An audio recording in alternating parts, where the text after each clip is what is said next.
Amém. Graça e paz.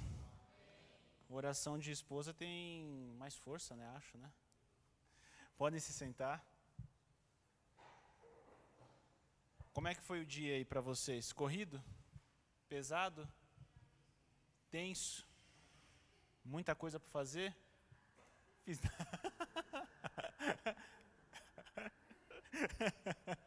Aí é bom, hein? Aí é bom. Eu não sei vocês, mas meu dia foi... É interessante, porque não tive... Até em questão de trabalho, foi mais tranquilo. Mas foi um dia tenso para mim. Mesmo com menos trabalho, menos correria, foi um dia meio tenso. Mas... Ontem, quando a Dai me mandou mensagem, falou, puxa, você consegue pregar amanhã? Aí eu brinco que eu falei para a Thalita, puxa, assim, para amanhã, como é que vai fazer? E eu confesso que na hora que eu vi a mensagem, acabei esquecendo de responder para a Dai, respondi hoje de manhã só. E eu fiquei pensando, está muito em cima, eu vou falar que não dá. Só que eu sinto, sabe quando você sente que, acho que não é para você falar que não dá. Aí eu peguei e falei, mas Deus, o que eu vou falar? Aí eu lembro que eu respondi para dar em duas fases. A primeira eu falei, não, tá tudo bem, tal. Quanto à resposta, se vai dar para pregar ou não, eu deixei para pensar um pouquinho mais. Aí quando eu respondi para ela, dá, eu falei, Deus, agora é com o Senhor, aí vamos... A gente, que nem o Felipe fala, né? O Felipe fala sempre assim, a gente que... presbítero, líder, tal, de igreja, tal, você tem sempre que ter uma... Tudo que você pensa, tudo que Deus ministra no seu coração, você anota. Porque às vezes é uma palavra que Deus dá. Eu falei, beleza, vou pegar algumas anotações antigas. Então, tudo que eu vou falar aqui não está em nenhuma anotação. Foi tudo que Deus começou a mover no meu coração, mexer no meu coração hoje, começou a me chamar muito a atenção, e começou com uma situação, que não tem nada a ver, mas ela foi o gatilho para tudo que eu vou trazer aqui hoje. Eu estava hoje de manhã, tomando café, com a Thalita, as crianças e tal, e deu um trovão tão alto, sabe aquele trovão que se assusta? O Joaquim acho que estava dormindo, acordou por conta disso, tal. E aí na hora eu virei para a Thalita e falei, meu, que doideira, né? Ela, por quê? Falei, obrigado, Filipão. A gente se assusta porque é um trovão. A gente sabe que vai chover. E naqueles países que estão em guerra? O barulho não é de trovão, o barulho é uma bomba. E aí? Aí depois de tudo eu estou ali preparando um café, para tomar um café com minha família, depois eu vou trabalhar. Se eu estivesse num país desse, depois disso eu ia fazer o quê? Corre para um abrigo subterrâneo, espera tudo passar. E aquilo ficou, é engraçado, porque aquilo ficou tão na minha cabeça, e aí veio a ministração de hoje. E o tema dela é onde está a esperança? Eu queria começar, e eu ainda fiquei pensando muito, mas eu queria começar de uma forma que talvez seja um pouco pesada, um pouco, que triste, mas vai fazer sentido. Espera. A gente tem visto, nesses últimos tempos, no mundo, nos jornais, algumas notícias ruins. E eu fui elencando algumas que eu lembrei esses dias. Crise migratória. A gente tem esquecido um pouco disso, mas até acho que antes da pandemia, a gente tinha muito no jornal falando da galera que estava fugindo de países por causa de fome, por conta de guerra civil. Tinha até um vídeo, uma foto que viralizou na época, de um pai tentando ir do México para os Estados Unidos com o filho, nadando ali no mar, e o menininho infelizmente morreu. Tinha a história de, na Europa mesmo, o pessoal leste europeu, da África, tentando chegar na Europa para uma vida melhor. E aí eu fui procurar na internet, existem, no final de 2023, a última contagem, 117 milhões de pessoas em todo o mundo em questão de migração. Em questão de eu sair do meu país por uma questão política, eu sair do meu país por uma questão de eu estou sendo perseguido, porque eu estou com fome. Pessoas que não estão na terra deles. A gente teve muito isso aqui, com os venezuelanos. Todo lugar que você via tinha um venezuelano, vindo da Venezuela, fugindo de fome e tal. Foi algo que ficou muito. E, se não me engano, foi antes da pandemia. Depois veio a pandemia, a gente só falou de pandemia. Que também foi uma situação horrível. Passamos muito tempo trancado dentro de casa. Durante muito tempo a gente achou que ia morrer, depois começou a diminuir um pouco, a gente falou, agora é uma gripe forte, que pode virar pneumonia, depois era uma gripe forte, agora a gente tromba com o pessoal, estou com Covid aí. Mas na época foi muito difícil. Depois disso, eu lembro que a gente lia muito, falava, não, depois da Covid o pessoal vai ficar mais de boa, o pessoal não vai ter mais essa loucura que tem hoje, o pessoal pensou um pouco melhor na vida, tal. Logo depois que acabou a pandemia, o que estoura? Guerra na Ucrânia. Não faz sentido, acabamos de sair de uma pandemia, agora os caras vão lá, a Rússia ataca a Ucrânia. Cara, qual que é a lógica disso? E se vocês não lembram, eu gosto muito de ver jornal, essas coisas, a Rússia falava que era uma operação especial, que ia demorar pouco tempo. Já fazem 2 anos. E não tem previsão de fim. Tem muitas histórias na igreja que a gente fazia parte, antigamente o nome era Projeto 242, agora é IBMA 242, os pastores são muito envolvidos com missões. E eu lembro que eles falavam muito da Ucrânia mesmo, né? Tinha um pastor ucraniano que eles conheciam. Cara, é um absurdo assim, o que eles estavam vivendo. Só um exemplo rápido disso. Imagina que final do ano, no norte do mundo, é inverno. Na Ucrânia é muito frio. Qual que é a estratégia da Rússia para fazer os ucranianos desistirem da guerra? Eles atacam estações de energia ou estação de gás. Por quê? Se eu destruo gás e energia, eles não têm como aquecer a casa. Se eles não têm como aquecer a casa, imagina eles passarem frio. E é frio mesmo. Imagina as igrejas tentando abraçar essas pessoas que estão sofrendo. Poxa, mas acabou a pandemia, o mundo não ia ficar um pouco melhor porque a gente sofreu por conta disso? Não, ficou pior, ficou difícil. Tem uma outra questão que é a tensão entre China e Estados Unidos, uma possível guerra, um provocando o outro, 2 potências. O que pode acontecer? E isso impacta a gente. Por quê? Porque se tem uma guerra, tudo fica mais caro, e aí qual que é a posição? Cara, o que está acontecendo? Estou terminando essa parte pesada. Crise na Venezuela. Tem um pastor, amigo nosso, pastor Clécius. Eu lembro que uma vez ele pregou, e ele estava contando que eu não lembro se ele foi para a Venezuela, acho que ele foi para a Venezuela, isso mesmo. Eu lembro que ele foi e até trouxe para a gente alguns pesos venezuelanos para a gente guardar. Ele falou, ele comentou que o normal na Venezuela era, não sei se ainda é, mas era comer carne estragada. Era o normal. Porque carne que não estava estragada era muito cara e não tinha como comprar. Então, o normal é carne estragada. É o normal. E aí ele comentou lá, ele falou, gente, os pastores de lá precisam de ajuda. E aí eu lembro exatamente dessa frase. Os pastores de lá precisam de ajuda. Mas se você não tem como ajudar, saiba que R$10 é muito dinheiro para eles. Cara, que crise. Agora a gente tem, por fim, guerra em Israel. Cada vez piorando. É o Irã atacando, é o Líbano, não sei o quê, é Hezbollah, é Hamas e... Ué, mas o mundo não melhora? Por que está tão difícil? Onde está a esperança? Onde está a solução disso tudo? Parece que quando era pequeno o mundo era um pouco mais fácil, né? Agora que a gente fica adulto, o mundo é mais difícil. A gente liga o jornal, é tensão, a gente liga o jornal, é bomba, novas doenças. Eu assino uma news lá que eu recebo por e-mail de saúde. Eu confesso que eu parei de ler, porque eu assinei para ver se falava alguma coisa de saúde, mas fala de possíveis pandemias que podem surgir. Você fala, estou ficando maluco com isso. E o pessoal sabe que eu sou meio paranoico com essas coisas de pandemia, né? Então você fala, cara...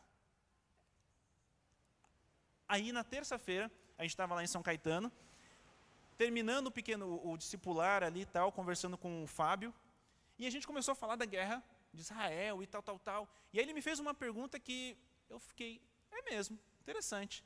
Ele virou para mim e falou, com toda essa guerra, com toda a bomba, com tudo isso que está acontecendo, a gente tem que orar pela paz? Aí eu, por quê? Eu falei, porque na teoria, se tudo está caminhando para o fim, se tudo está caminhando para o final do mundo, para a volta de Jesus, o mundo tende a piorar.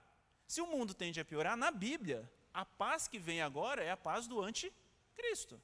Pregação para crente. Por quê? Só para contextualizar. Na Bíblia diz que o mundo vai piorando, piorando, piorando, até que aparece uma pessoa, que é o anticristo, que traz a paz mundial. E aí todo mundo fica feliz, não tem guerra, nada está acontecendo, olha que coisa linda. Aí ele perguntou, a gente tem que orar pela paz? Porque, teoricamente, se a gente orar pela paz, a gente está orando por isso acontecer? Aí o cara, pergunta boa, interessante essa pergunta.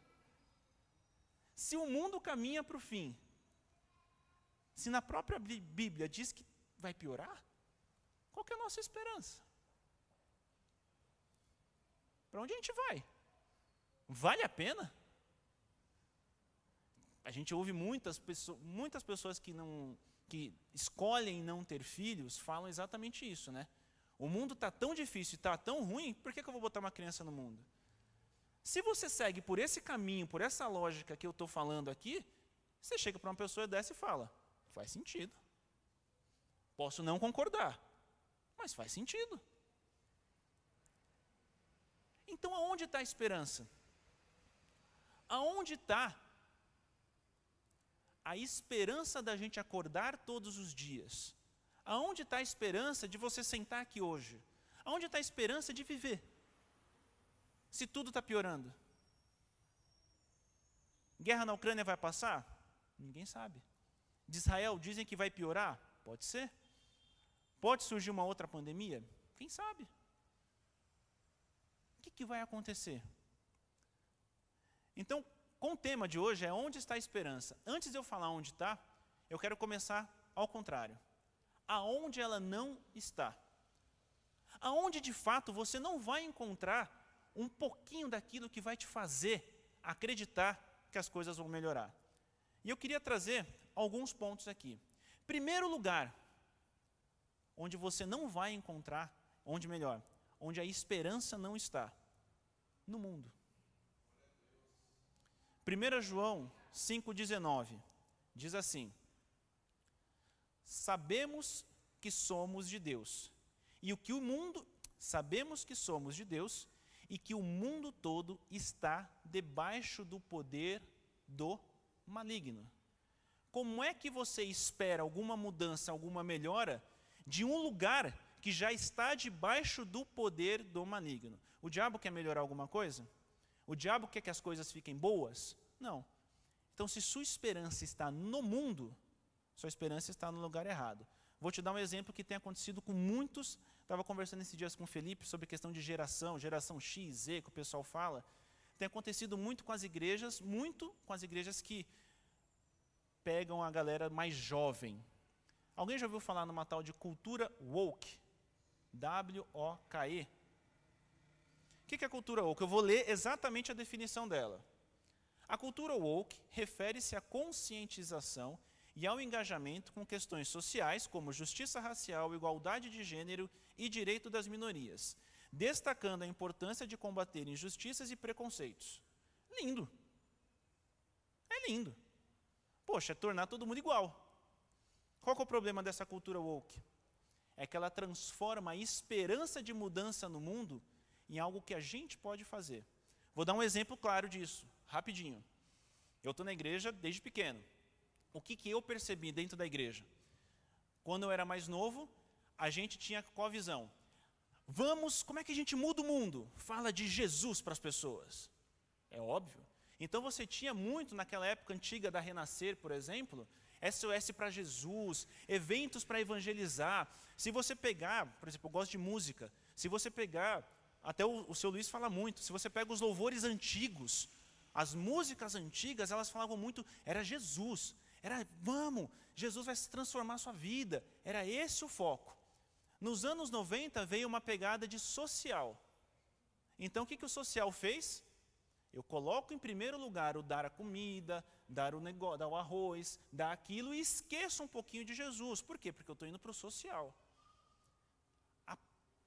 O grande problema é o seguinte, nós precisamos ajudar o próximo com comida, com tudo que a gente tem de possibilidade de ajudar o próximo. Mas só a comida alimenta o estômago. Jesus alimenta a alma. A igreja foi perdendo isso. E hoje, quando a gente vê essa cultura woke, é quando você vê essas igrejas que você tem visto na internet, que são as igrejas inclusivas. O que é uma igreja inclusiva? Aqui na RAG, pode ou não pode entrar um homossexual? Pode. Não tem nenhum problema. É até bom que venha. Que venha. O que é uma igreja inclusiva? Vem e não precisa mudar. Eu estou entrando nesse banheiro aqui, tem banheiro de homem e de mulher. E o banheiro de todos? Desculpa, aqui não tem. Seja bem-vindo, fica aqui. A gente te ama. Jesus te ama. As igrejas estão fazendo o quê? Para abraçar a igualdade, para abraçar essa cultura da justiça, deixa vir. Deixa vir, mas não precisa mudar. Você é assim mesmo. Deus vai te abençoar desse jeito. É o social, é a justiça humana acima do evangelho. Sabe por que essa galera faz isso? Porque elas acham que a esperança de mudança do mundo está numa justiça social, numa igualdade. Isso pode ajudar, mas não é isso que transforma o mundo. Essa galera está com a esperança nisso. A esperança naquilo que eles fazem. A esperança naquilo que eles podem fazer. E aí muitos para fechar esse tema, adoram lacrar na internet, né? Então você vai ver aquele corte, onde ele vai falar aquela coisa muito legal, você fala, nossa, vai pegar os jovens, que, né, nossa, essa igreja é muito legal, meu, olha, que incrível, lá pode tudo. Mas o evangelho é transformação, né? Isso é evangelho. Segundo ponto, onde não está a esperança, nas coisas. O que são as coisas? Coisa é tudo aquilo que a gente cria. Uma cadeira é uma coisa, esse púlpito é uma coisa, esse computador é uma coisa. Romanos 1. Romanos 1? É isso mesmo? Romanos 1, 25, está certinho? Põe aí, só para ver se eu falei besteira. É isso mesmo. Trocaram a verdade de Deus pela mentira, adorando e servindo a criatura em lugar do Criador, que é bendito para sempre. É quando a gente simplesmente acredita em fórmulas, métodos, aquilo que o ser humano cria. Estou pregando para crente aqui. Cauê. Eu não adoro a criatura. Eu não sou daqueles que adoram Maria. Eu não sou daqueles que vão adorar animais. Mas a gente muitas vezes adora aquilo que o ser humano cria. Métodos, formas, teorias. Vou te dar um exemplo. E aí eu vou dar um exemplo muito enviesado por conta dessa última semana de período eleitoral. A direita vai salvar o mundo. A esquerda vai salvar.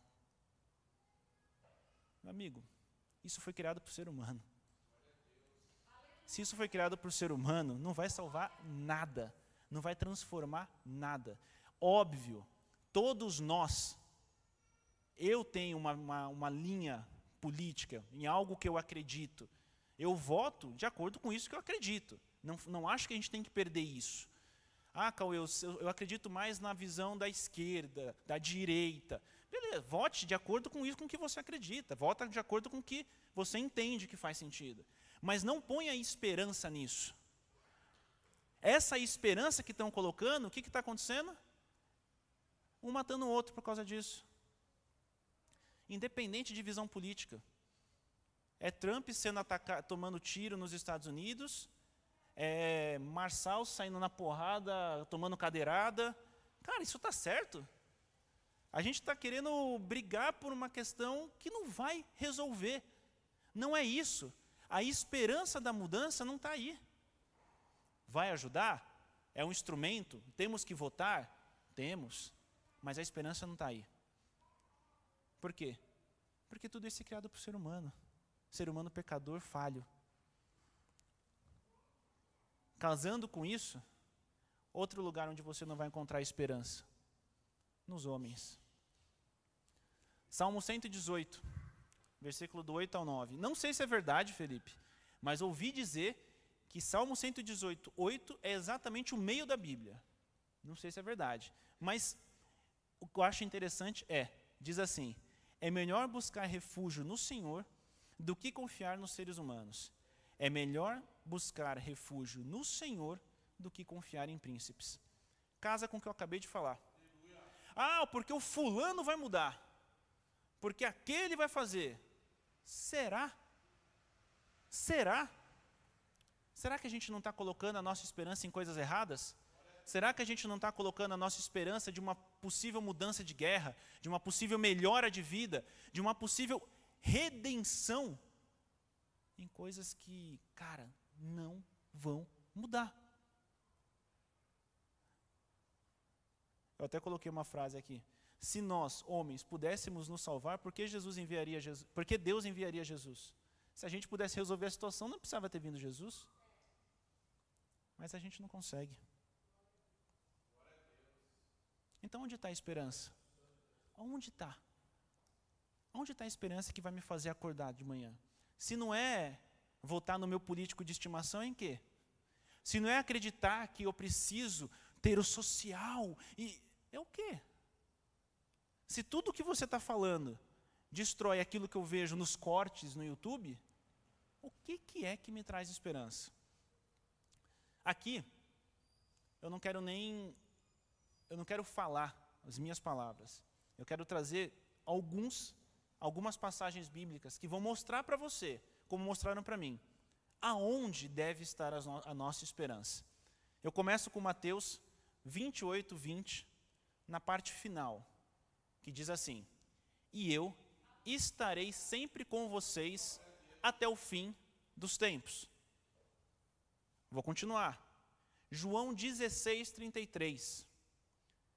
Eu disse isso para que em mim vocês tenham paz. Nesse mundo vocês terão aflições, contudo tenham coragem. Eu venci o mundo. Entenda, não é o Cauê falando aqui, é a Bíblia. Onde está a nossa esperança? Aonde deve estar a sua esperança de um mundo melhor? Salmo 121, do 1 ao 8. Levanto os meus olhos para os montes e pergunto, de onde me vem o socorro? O meu socorro vem do Senhor, que fez os céus e a terra. Ele não permitirá que os seus pés tropecem. O seu protetor não cochilará. Certamente, o protetor de Israel não cochila, nem dorme. O Senhor é o seu protetor. O Senhor é a sua sombra à sua direita. De dia o sol não o ferirá, nem a lua de noite. O Senhor protegerá de todo o mal. Protegerá a sua vida. O Senhor protegerá a sua saída e a sua chegada desde agora para sempre. Aonde tem que estar a sua esperança? Não quero responder. Aonde tem que estar? Apocalipse 21, do versículo 1 ao versículo 7. Se tudo na terra der errado, se tudo que você vive aqui, nada acontecer, diz assim: então vi novos céus e nova terra, pois o primeiro céu e a primeira terra tinham passado, e o mar já não existia.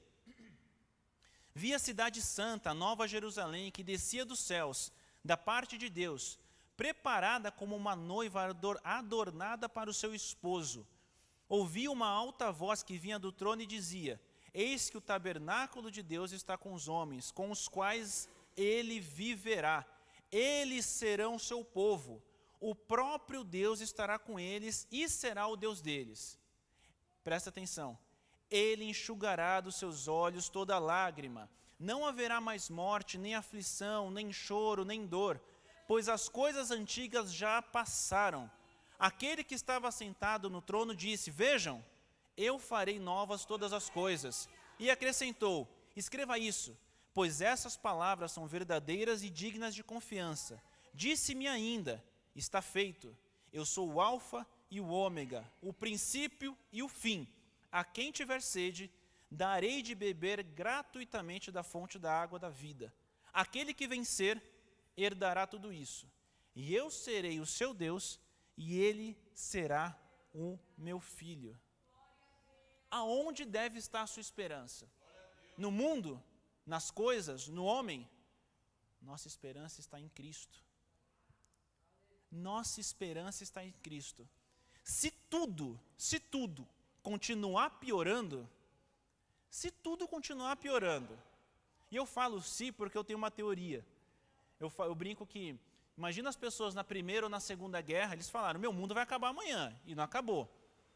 Vamos supor que as coisas não piorem, mas se tudo continuar piorando, se a guerra em Israel piorar, se amanhã surgir uma Covid 2, 3, 4, se tudo piorar, a nossa esperança está no nosso Redentor, que um dia vai voltar.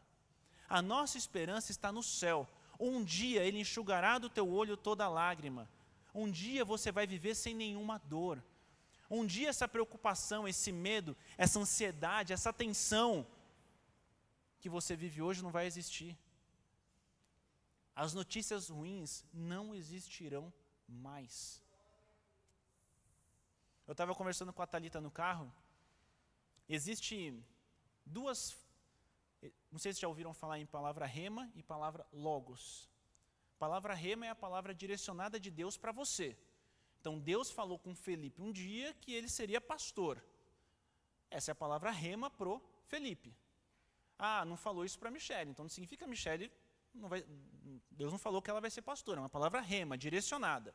E tem a palavra logos, que é a palavra de Deus para todos os cristãos. Qual que é a palavra dele para todos nós? Ele enxugará dos nossos olhos toda a lágrima. Essa é a palavra de Deus para você. E aí eu vou puxar o gancho da pregação do Felipe de domingo. A gente começa a sentir um pouquinho desse cuidado dele, as fagulhas, no nosso dia a dia. Quando você vem num culto e sente a presença de Deus e todo aquele peso que você sentia, parece que sumiu. É um pouquinho ele começando a enxugar do seu olho a lágrima. Quando você ora, se ajoelha e sente a presença dele de uma forma que é Deus falando assim, está vendo isso aqui? Isso aqui é só uma fração. Ou melhor, menos que uma fração do que um dia você vai viver no céu pela eternidade. Eu já falei isso aqui e vou repetir. Eu cresci na igreja, então para mim falar de céu era algo normal. Então para mim céu era uma coisa chata. Por quê? Porque, a eternidade é num lugar que eu não sei como é que vai ser. Até que um dia eu entendi que o céu é exatamente isso. Aquele dia que você está no culto, você está orando, você está naquele dia onde você está sentindo mais... Eu queria que isso aqui fosse para o resto da minha vida. Ainda é um pouquinho do que você vai sentir no céu. Se hoje choramos, amanhã Ele enxugará dos nossos olhos toda lágrima. Se hoje ficamos tristes, amanhã nos alegraremos com Ele. Se hoje sofremos, amanhã Ele tirará todo o sofrimento. Se hoje morrermos, amanhã ressuscitaremos com Ele. Para fechar, 2 Coríntios 4, do 16 ao 18. Por isso, não desanimamos.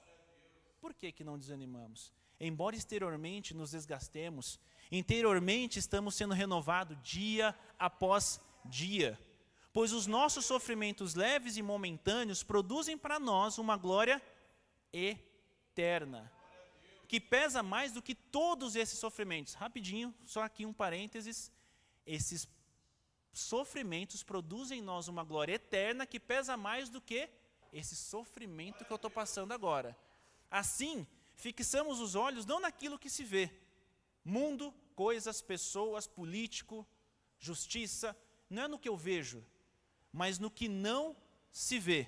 Pois o que se vê é transitório, mas o que não se vê é eterno. A Bíblia vai falar que a nossa vida aqui é simplesmente um sopro. Para quê?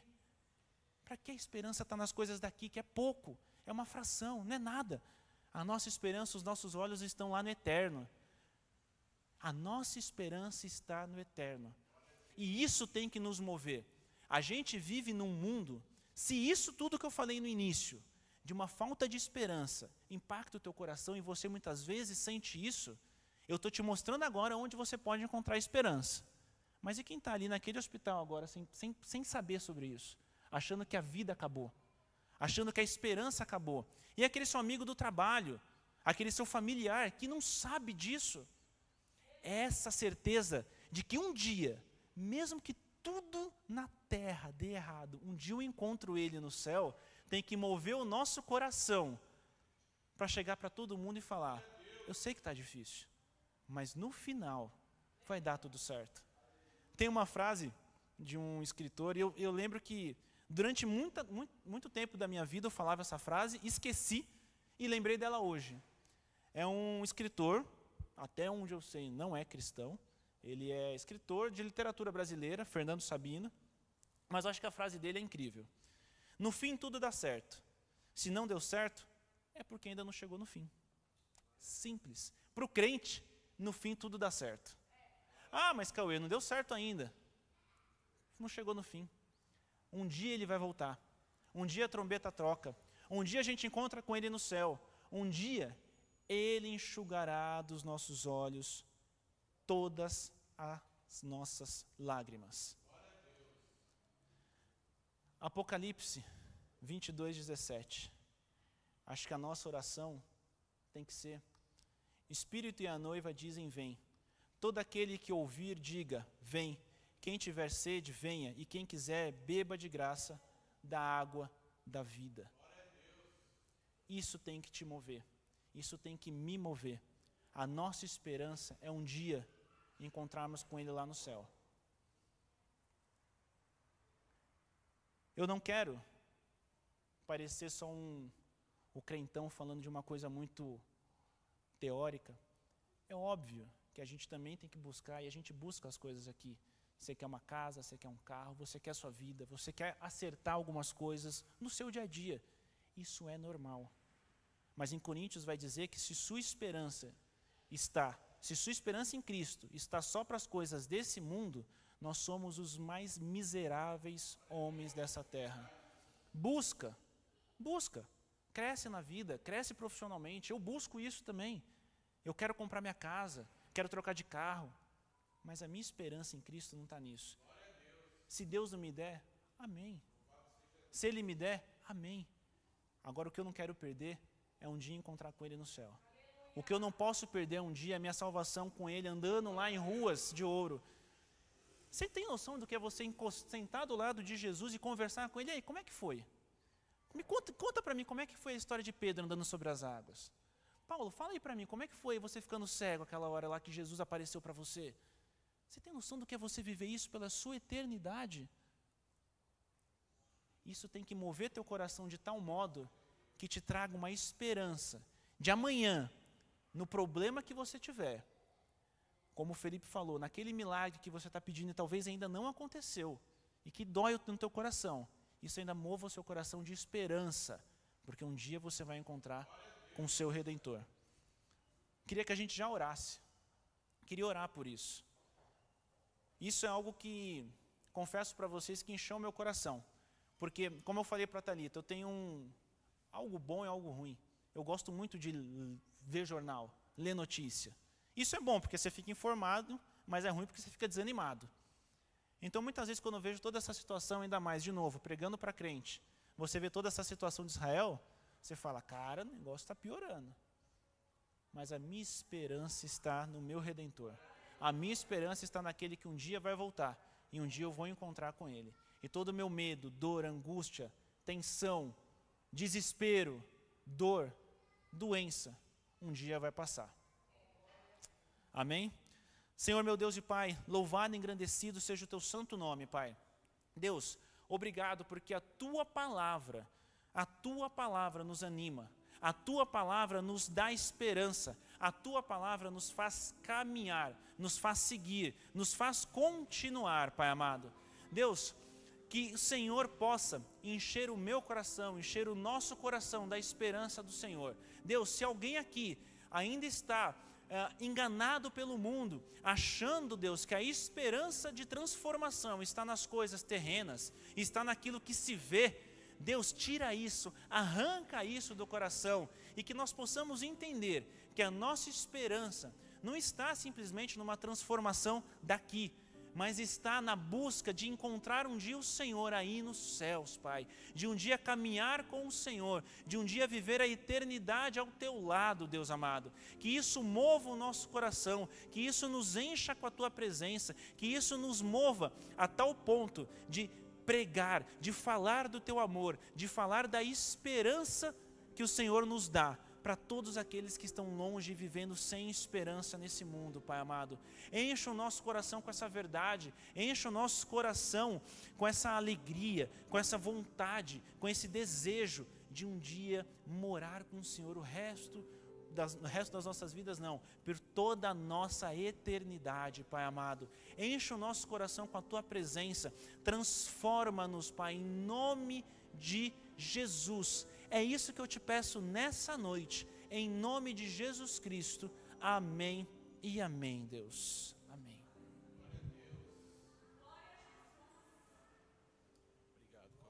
Aplauda ao Senhor por esta palavra, amém? Só para complementar, Luiz, Romanos 12:12, por favor. Palavra gloriosa, irmãos, pontual. Domingo nós vamos tomar uma decisão para nosso município. E eu tenho me assustado, irmão. Eu tenho me assustado com tanto de crente que está colocando e levantando um novo Salvador. E essa palavra aqui foi pontual a nós, irmão. Salvador só existe um, irmão. Homem algum pode nos salvar, nós já fomos salvos. E eu tenho me assustado, principalmente normalizando a mentira, a ponto alguns líderes dizendo: nós não vamos eleger um pastor, nós não vamos eleger alguém para um cargo na igreja, nós vamos eleger um prefeito, como quem diz, então pode ser mentiroso, então pode ser corrupto, pode ser cara lavada? Não pode, irmão. A política sempre foi, nós sabemos, né, nas entrelinhas que eles roubam, que eles são corruptos, mas eles fazem escondidinho, né? Agora, quando já chega na nossa cara mentindo, já chega na nossa cara falando coisas absurdas, não dá, irmão, para a gente normalizar. Então, domingo lembre que você é crente. Domingo lembre que você tem princípios. Jamais eu vou falar aqui, em cima do púlpito, para candidato A ou candidato B, partido A ou partido B. A sua consciência, como eu tenho pedido para o Senhor, está muito difícil, irmão. Eu tenho pedido para o Senhor discernimento. Eu tenho pedido para o Senhor que eu faça a vontade dEle, que não me iluda com salvadores. Amém? Porque Salvador só existe um, o nosso Senhor e Salvador Jesus Cristo. E começa com o J, amém? Glória a Deus, faz o J, irmãos. Romanos 12:12 diz assim: alegrem-se na. Observe aqui, não é nas esperanças. Se alegre na. Nós só temos uma esperança, irmão. Plena. Sejam pacientes na tribulação.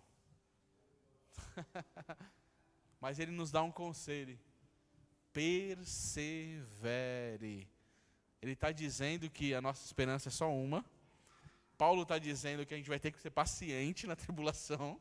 Vai ter tribulação, mas ele diz: seja perseverante na oração, irmão. Não importa quanto tempo faz, não importa se não chegou, não importa se Deus não mudou. Obedeça à voz do Senhor. Que Deus nos dê uma consciência, irmão. Vai desde hoje, vai desde agora, vai para casa pensando, irmãos: Senhor, qual é a tua vontade?